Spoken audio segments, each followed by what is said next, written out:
this is Johnny from CaptureWellbeing.com, and today I'd like to talk about designing your own inner architecture. We're all powerful creators of our own lives, and whether you know it or not, you're creating your life either consciously or unconsciously.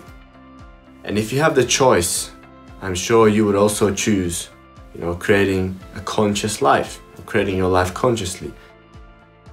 Because our outer reality, it's a reflection of what kind of energy we abide in, what kind of beliefs we have, and what we put our focus on, and it kind of just manifests then in an external reality.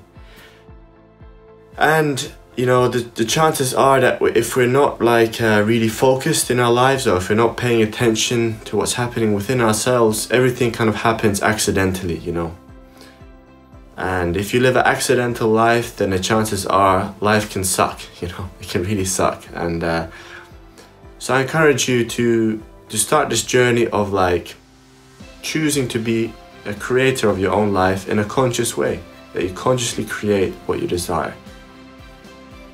And I'll give you 3 tips that I also practice in my everyday life and which have helped me a lot in becoming a more conscious creator of my life.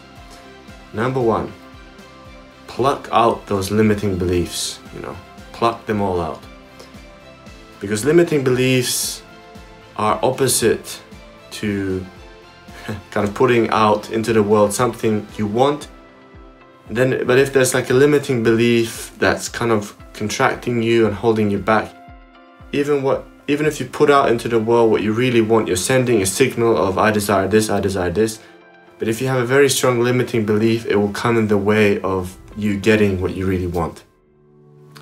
So that's why plucking those limiting beliefs out, taking them out, is very, very important. To really examine those beliefs, what are holding you back, and being truthful about, okay, I feel this way. And then, examining, is that really true? Is that really, really true? It's so important to examine those limiting beliefs and really flip them around to find a belief that is truer than the limiting belief. And it takes a bit of practice, it doesn't just come out all at once, but the more you practice, the better you'll become at that, plucking out these limiting beliefs, plucking them out, and just, taking control of your own mind,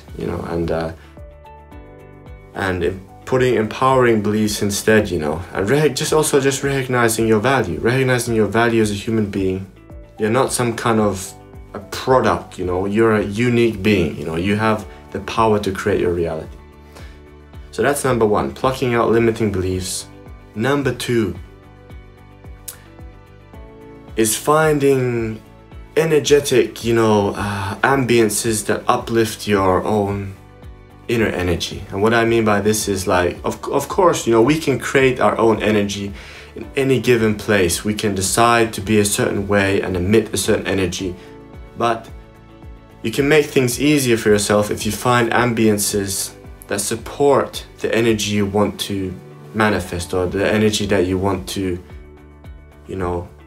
create within yourself. If you find an ambience, let's say you're really into yoga, or you're really into this Indian spiritual stuff, then you could go to an ashram in India, which supports, becoming more clear within yourself, supports pulling out these limiting beliefs. Because if you have an ambience or these surroundings that support you within your inner, journey, it's much easier to move forward, to get past these blocks. So finding ambiences that support, manifesting a more truer and real and genuine you, and life will be easier. So that's number 2. Number 3 is having a bit of devotion. Why do I say this? Is because devotion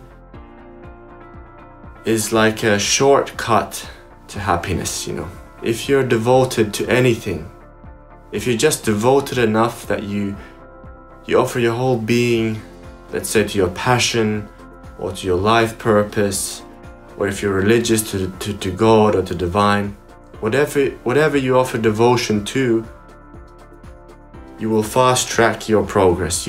Because your whole being is put into whatever you offer devotion to, you know, and that's a very powerful way to be devout, to devote yourself. It is like forgetting your limited self for a bit and just pouring your whole essence and energy into what you do, and to be and in those moments of devotion you're completely present. You're not anywhere else, you're there, because devotion requires total presence. So these are the 3 tips that will, you know, fast forward you in creating your own inner architecture, the way you want it to be, to create yourself from within, to be the ideal version of what you want to become. I hope this all makes sense. I tried to be as clear about it as possible, but sometimes my brain kind of scatters a bit. But I hope this was a helpful message to you, and I encourage you to put these things to the test and examine how they work in your own life. And I will see you in another video. Take care.